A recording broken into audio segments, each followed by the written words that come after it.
Pemirsa, terima kasih dan masih bersama kami berita selanjutnya Mahabharata.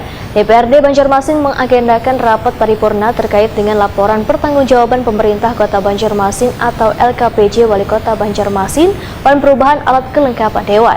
Sesuai dengan arahan dari pimpinan Dewan, kegiatan rapat paripurna akan dilaksanakan pada minggu kedua di bulan Maret 2022. DPRD Banjarmasin mengagendakan rapat paripurna terkait dengan laporan pertanggungjawaban pemerintah Kota Banjarmasin atau LKPJ Wali Kota Banjarmasin dan perubahan alat kelengkapan Dewan.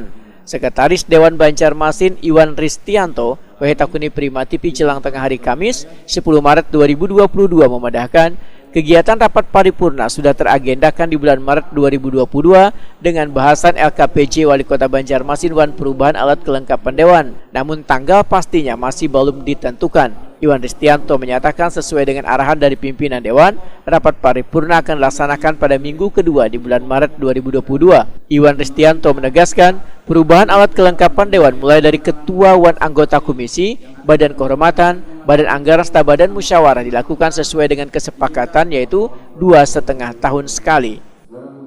Nanti pastinya ditentukan oleh pimpinan ya, dengan pimpinan. Ini banyak di rapat paripurna tentang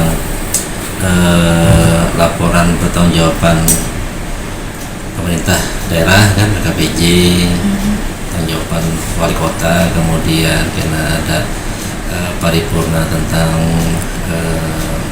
perubahan alat kelengkapan Dewan kan ber2,5 tahun dilaksanakan pada bulan ini.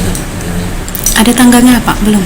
Tanggalnya belum, tapi sudah siapkan surat-suratnya kegiatannya mungkin di minggu kedua ini pada arahan dari pimpinan minggu kedua. Iwan Ristianto menambahkan, Sekretariat Dewan Banjarmasin selain mengagendakan rapat paripurna di bulan Maret ini juga dilaksanakan penyerapan aspirasi atau reses selama 3 hari yang mengambil tempat di kantor kecamatan.